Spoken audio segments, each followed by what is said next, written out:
Connais-tu la maladie qui s'appelle la petite vérole et qui a fait des ravages sous l'Ancien Régime? On en parle tout de suite. Comme on le sait, des tas de maladies prolifèrent au Moyen Âge et perdurent sous l'Ancien Régime. Le XVIIIe siècle est particulièrement touché par ce qu'on appelle la petite vérole. Elle est crainte comme la peste. Elle est surnommée la mort rouge. Il faut noter qu'au XVIIIe siècle, la petite vérole est 2 fois plus meurtrière que la peste au siècle précédent. On peut donner plusieurs exemples d'épidémies de cette maladie au cours du siècle. En 1716, on recense 14 000 morts rien que dans la capitale parisienne. En 1723, on dénombre 23 000 morts, encore une fois seulement dans la capitale. La mise en quarantaine n'existe pas encore à cette époque, l'épidémie se propage donc à une vitesse éclair.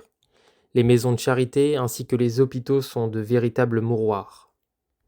Le médecin écossais William Buchan témoigne, je cite, « Il n'est pas rare de trouver 2 ou 3 enfants couchés dans le même lit, si couverts de boutons que leur peau se trouve collée ensemble. » On peut aussi rappeler que le bon roi Soleil ne sera pas épargné par la petite vérole. En effet, le 11 novembre 1647, il en ressent les premiers symptômes, à l'âge de 9 ans. Il a des douleurs dans les reins, puis rapidement la fièvre arrive, ainsi que les pustules qui envahissent son visage. Heureusement pour lui, il vaincra la maladie. Malheureusement pour lui, en 1711, il perdra son fils Louis de France, de la petite vérole.